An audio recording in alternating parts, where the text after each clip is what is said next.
भारतीय नौसेना ने ब्रह्मोस सुपरसोनिक मिसाइल को लेकर के एक और नई सफलता को हासिल कर लिया है। भारतीय नौसेना ने 5 मार्च को ट्वीट करके बताया कि डीआरडीओ के डिजाइन किए स्वदेशी सीकर और बूस्टर के साथ नई ब्रह्मोस मिसाइल का सफल परीक्षण अरब सागर में किया गया।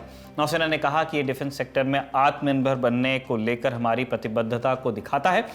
ये तो हो गई खबर जो हमने आपको बता भी दी। अब यहां सवाल उठता है कि ये सीकर और बूस्टर क्या होते हैं। ब्रह्मोस मिसाइल में इनके स्वदेशी वर्जन के लगने से क्या फायदे हो जाएंगे, ब्रह्मोस मिसाइल की क्या खासियतें हैं, इन सारे सवालों के जवाब तलाशेंगे आज मास्टर क्लास में। नमस्कार, मेरा नाम है निखिल और शुरू करते हैं आज की मास्टर क्लास।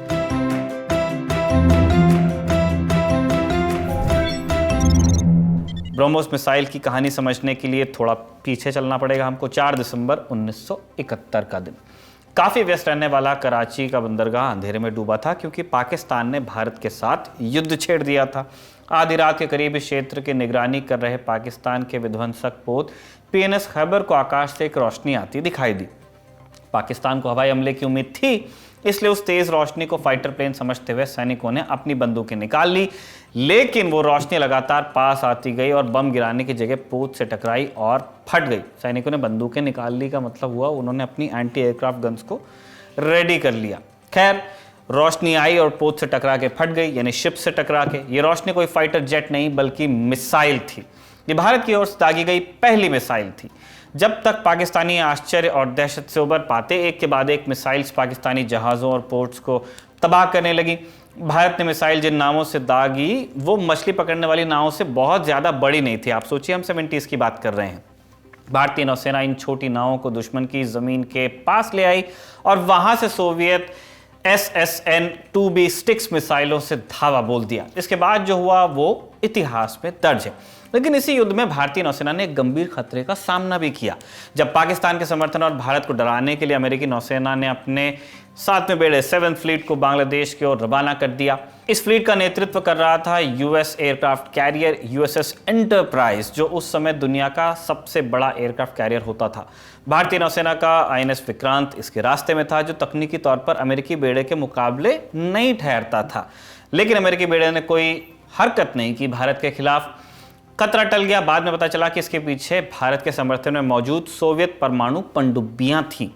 ये हमने आपको जीत और खतरे की 2 कहानियां बताई। ये दोनों कहानियां 1971 के भारत पाकिस्तान युद्ध से हैं। ऐसे ही अनुभवों के चलते भारतीय नौसेना ने एक स्पेशलाइज्ड वेपन सिस्टम के बारे में सोचना शुरू किया।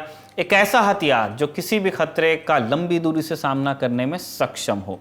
ये खोज खत्म हुई 34 साल बाद, जब 15 अप्रैल 2005 को मुंबई के निकट अरब सागर में गश्त लगा रहे भारतीय नौसेना के INS राजपूत से एक मिसाइल दागी गई।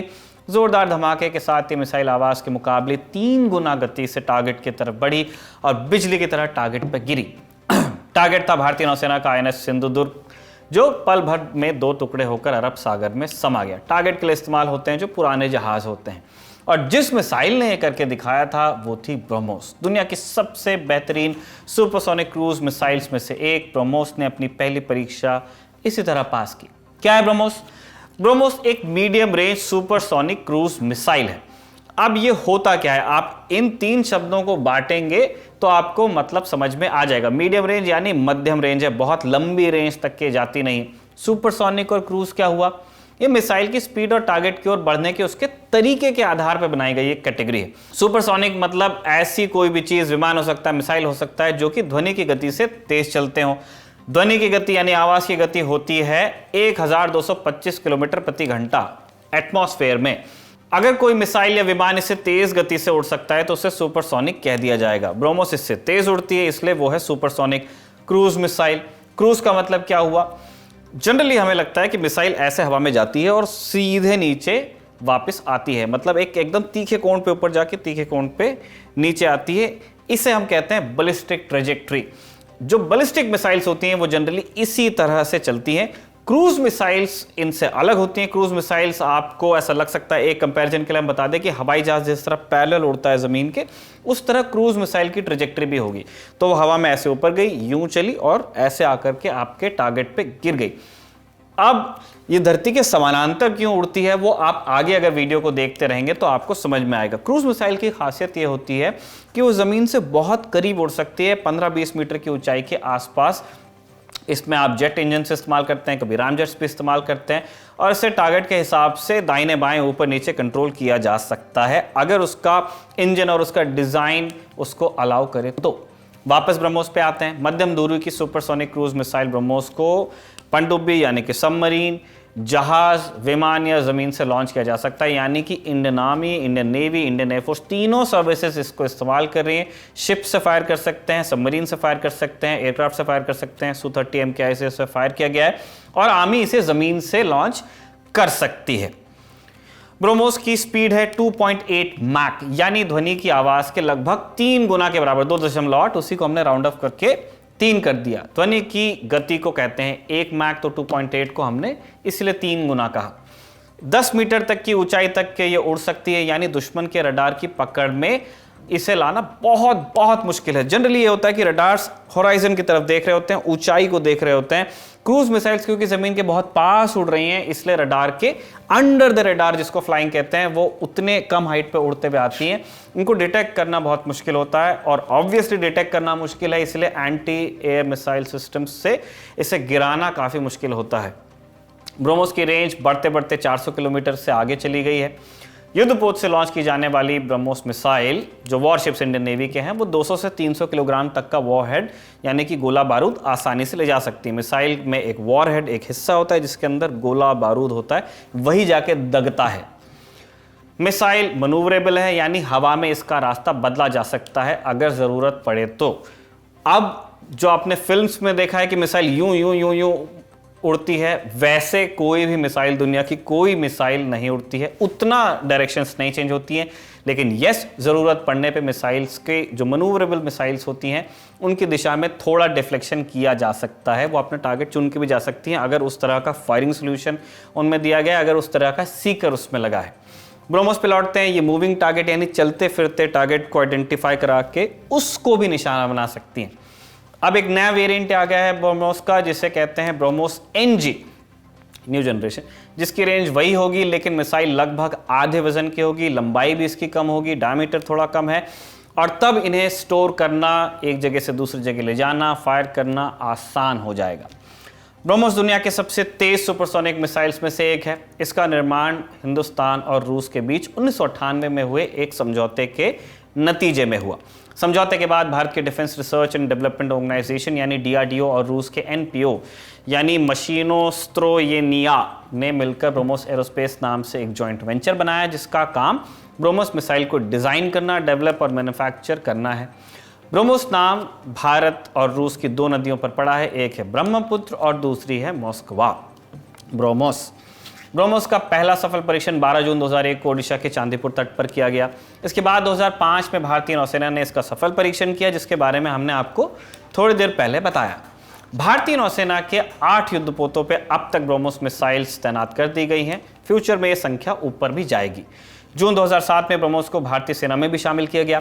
भारतीय सेना के 3 रेजिमेंट्स में अब तक इसे शामिल किया गया है, इतनी जानकारी पब्लिक है। फ्यूचर में इन रेजिमेंट्स की संख्या बढ़ेगी। जुलाई 2021 में भारतीय वायुसेना ने ब्रह्मोस मिसाइल के एयर वर्जन का सफल परीक्षण किया था। दिसंबर 2021 में वायुसेना के सुखोई 30 MKI से इसका सफल परीक्षण किया गया। सुखोई एक बड़ा फाइटर जेट है, ब्रह्मोस भी एक बड़ी मिसाइल है, और उसमें भी 2 पॉड्स लगा के उसे लगाना पड़ा था। बड़ी मिसाइल है इसलिए इसको इंटीग्रेट करने में समय लगा, लेकिन इसको करके दिखाया एयरफोर्स ने, DRDO ने, ब्रह्मोस के इंजीनियर्स ने। समय के साथ ब्रह्मोस मिसाइल में लगातार अपग्रेड्स हुए हैं, अपडेट्स आए हैं, इसके वर्जन, वेरिएंट्स और फीचर्स में लगातार बदलाव होते गए हैं। ये भारत के प्रमुख ऐसे हथियारों में से है जिसे दुनिया के अलग अलग देशों में बेचने को लेकर काफ़ी बातचीत चल रही है। फिलीपींस के साथ एक डील हो भी गई है पिछले साल, जिसका मूल्य है $375 मिलियन। मतलब भारत इतना कॉम्प्लिकेटेड और इतना निम्बल सिस्टम अब एक्सपोर्ट भी करने लगा है, और ब्रह्मोस हमारा वो प्रोडक्ट है जो फिलीपींस को एक्सपोर्ट किया जाएगा। एक्सपोर्ट वर्जन की रेंज है 290 किलोमीटर, क्योंकि 300 किलोमीटर के जो रेंज की जो मिसाइल्स होती हैं उससे ज़्यादा की रेंज को एक्सपोर्ट करने पे बैन लगा हुआ है। दुनिया भर में बहुत सारी ट्रीटीज़ हुई हैं, इसलिए एक्सपोर्ट वर्जन की रेंज थोड़ी सी कम है। जब ब्रह्मोस बनी थी इसकी रेंज भी 290-300 के आसपास थी, लेकिन समय के साथ भारत इसकी रेंज को बढ़ाता गया है। ये तो हो गई ब्रह्मोस की खास बात। अब सीकर और बूस्टर में जो बदलाव हुए हैं उनके बारे में थोड़ा समझते हैं। पहले हम सीकर को समझेंगे। सीकर को आप हिंदी में कह सकते हैं साधक, पर मत कहिए, उसको सीकर ही कहिए, वो ज़्यादा रेलेवेंट रहेगा। ये मिसाइल में इस्तेमाल होने वाला वो सिस्टम होता है जो टारगेट पर सटीक हमला करने का रास्ता बताता है। मिसाइल का गाइड आप इसको कह सकते हैं। टारगेट कहाँ है, उसको सीक करते हुए जाना कहाँ है, टारगेट पर मिसाइल का अटैक कितना सटीक होना है, ये सीकर से ही तय होता है। दोनों तरह के, एक हार्डवेयर वाला सीकर भी होता है और एक सीकर सॉफ्टवेयर भी होता है। सीकर किसी भी मिसाइल के लिए काफ़ी ज़रूरी होता है, स्पेशली अगर उसमें इनर्शियल नेविगेशन ना हो। बिना सीकर की मिसाइल्स होती हैं, लेकिन जितनी एडवांस मिसाइल्स आती जा रही हैं जैसी ब्रह्मोस है, उनके लिए सीकर एक बहुत क्रिटिकल कंपोनेंट होता है। आंखें अगर नहीं होगी तो मिसाइल पहुंच नहीं पाएगी जहां उसे जाना है। ऑब्वियसली मिसाइल के अगले हिस्से में लगा होता है। जब आप मिसाइल देखेंगे जो आगे की तरफ बारीक उसका हिस्सा होता है, गौरव ने चोंच लिखा है उसे, वहीं पर आप सीकर को खोज सकते हैं। जनरली मिसाइल के सामने होता है। इंफ्रारेड सीकर्स होते हैं, ऐसे सीकर्स जो गर्मी को देखते हुए आगे जाते हैं, वो भी मिसाइल के आगे ही लगते हैं। ब्रह्मोस का सीकर भी आगे ही लगता है। मैं ये नहीं कह रहा हूं कि वो इंफ्रारेड सीकर है, अलग तरह का, अपने तरह का सीकर है। सीकर को ये गाइडेंस मिसाइल के कंट्रोल रूम से मिलती है। कंट्रोल रूम से जो निर्देश आते हैं, सीकर उसी तरह से रिएक्ट करता है, उसी तरह से मिसाइल रिएक्ट करती है। कुछ मिसाइल्स में ये गाइडेंस ऑटो पायलट मोड पर इंटरनल कंप्यूटर करता है, यानी कि जो ऑनबोर्ड कंप्यूटर मिसाइल के साथ ही जा रहा है वही डिसाइड करता है, जबकि कुछ मिसाइल्स को बाहर से आप कंट्रोल कर सकते हैं। ये तो हो गई सीकर की कहानी। अब तक ये होता आ रहा था कि ब्रह्मोस पे लगने वाला सीकर हम रूस से खरीदते थे, मतलब जो ब्रह्मोस कॉर्पोरेशन है वैसे भी दोनों देश मिलकर ही बना रहे हैं, लेकिन ये सीकर एक ऐसा कंपोनेंट है कि हमको, जो हम अपनी फोर्सेस को देना चाहते हैं, उसमें भी जो लग रहा है वो भी हम रूस से ही खरीदते थे। लेकिन अब भारत इस मामले में आत्मनिर्भर होता जा रहा है, यानी कि खर्च कम होगा। भारत में सीकर बनाने का काम 2018 से जारी है, जो अब जाकर के पूरा होने की तरफ है। इसे बनाया रिसर्च सेंटर इमरत यानी RCI ने। RCI defence research and development organisation यानी DRDO के doctor APJ Abdul Kalam missile complex की एक प्रमुख प्रयोगशाला है। यह हो गया सीकर। अब आइए बूस्टर पे, वो भी समझते हैं। जैसा इसका नाम है वैसा ही इसका काम भी है। बूस्टर का काम होता है स्पीड बूस्ट करना, बढ़ाना, और यही काम ब्रह्मोस का बूस्टर भी करता है। इस मिसाइल के इंजन में 2 स्टेजेस हैं। पहला 2 मिनट तक चलता है सॉलिड बूस्टर। यह लगभग वैसा ही होता है जैसा सैटेलाइट लॉन्च करने के लिए इस्तेमाल किया जाता है, जो स्पेसशिप के आजू बाजू 2 बूस्टर्स लगे होते हैं। कॉन्सेप्ट के आप उस हिसाब से देखेंगे तो वैसा ही बूस्टर है। या जो दिवाली वाला रॉकेट होता है वो भी एक सॉलिड बूस्टर ही है। बूस्टर स्टेज की खूबी यह होती है कि यह बहुत सारी ताकत पैदा करता है और इसके बल पे मिसाइल गुरुत्वाकर्षण के ऑपोजिट जाकर ग्रेविटी को डिफीट करके बहुत स्पीड से ऊंचाई पकड़ सकती है, बहुत स्पीड से अपनी रफ्तार हासिल कर सकती है। अब बूस्टर काम के होते हैं, लेकिन इनमें एक बात का ध्यान रखना पड़ता है, एक ये लिमिटिंग फैक्टर है कि एक बार बूस्टर फायर कर गया तो उसमें आप पावर कम या ज़्यादा नहीं कर सकते, और ना ही इंजन को आप रोक सकते हैं, बंद कर सकते हैं, क्योंकि जो ठोस ईंधन इसमें होता है, जो सॉलिड फ्यूल होता है, वो एक बारूद की तरह एक तरफ से दूसरी तरफ तक के वो जलता ही जाता है, ज्वलनशील होता है। आग पकड़ने के बाद ये बुझता नहीं है। इसलिए ब्रह्मोस मिसाइल के इंजन का एक दूसरा स्टेज भी होता है, एक ऐसा इंजन जो लिक्विड फ्यूल पे चलता है। ये खास तरह का इंजन होता है जिसे तकनीकी भाषा में रैमजेट कहते हैं। हम पूरी इंजीनियरिंग रैमजेट की यहाँ नहीं समझा सकते, लेकिन ये बता सकते हैं कि वॉल्व्स होते हैं और उसमें ईंधन को कम ज़्यादा करके आप पावर को कुछ हद तक के कंट्रोल कर सकते हैं। जब बूस्टर रफ्तार दे देते हैं तो रैमजेट उस रफ्तार को बना के रखते हैं और ज़रूरत पड़ने पे पावर को वो कम ज़्यादा कर सकते हैं ताकि मिसाइल मनूवर कर सके, यानी दिशा बदल सके। लेकिन रैमजेट की एक कमज़ोरी ये होती है कि वो बूस्टर के धक्के के बिना काम नहीं कर सकता। उसको स्पीड चाहिए, उसके बाद वो अपना काम करेगा। इसीलिए बूस्टर और रैमजेट को आप राम लखन की जोड़ी की तरह समझ सकते हैं कि दोनों साथ में काम करेंगे, तब जाके मिसाइल अपना मिशन पूरा कर पाएगी। मिशन क्या है? मिसाइल को आप एक ट्रक मानिए। इस ट्रक का काम है कि दुश्मन के ठिकाने तक वॉरहेड यानी असली गोला बारूद, जो असली हथियार है, उसे ले जाना, और इस तरह ले जाना कि वो समय से पहुंचे, सही जगह पहुंचे, बिना किसी को पता चले पहुंचे, और इस रफ्तार से पहुंचे कि अगर किसी को पता चल भी गया, कोई वो देख भी लिया, तो रोक नहीं सके। ये हो गया तो आपकी मिसाइल कही जाएगी सफल। अब तक आप समझ गए हैं कि बिना बूस्टर के ब्रह्मोस का काम बनेगा नहीं, और दिक्कत ये थी कि ब्रह्मोस मिसाइल में इस्तेमाल होने वाला बूस्टर पहले रूस से ही आता था और इनको खरीदने में हमको काफ़ी पैसा खर्च करना पड़ता था। अब ये भारत में बनने लगे हैं और इनकी लागत आधी हो गई है, यानी कि आपको 50% इन्वेस्टमेंट है और वही टेक्नोलॉजी आपको मिल रही है, वही बूस्टर मिल रहा है, परफॉर्मेंस है, एक के दाम में दो लीजिए। इसे बनाया है नागपुर की defence firm economic explosives limited EEL ने, नागपुर में है, वहीं से लोग काम करते हैं। तो ये थी आज की मास्टर क्लास जिसमें हमने बात की है ब्रह्मोस मिसाइल के बारे में। इसके लिए रिसर्च किया था, इस पूरे एपिसोड को लिखा था हमारे साथी गौरव ने। अगले एपिसोड में आपसे मुलाकात होगी, ऐसी उम्मीद के साथ लेते हैं विदा। शुक्रिया।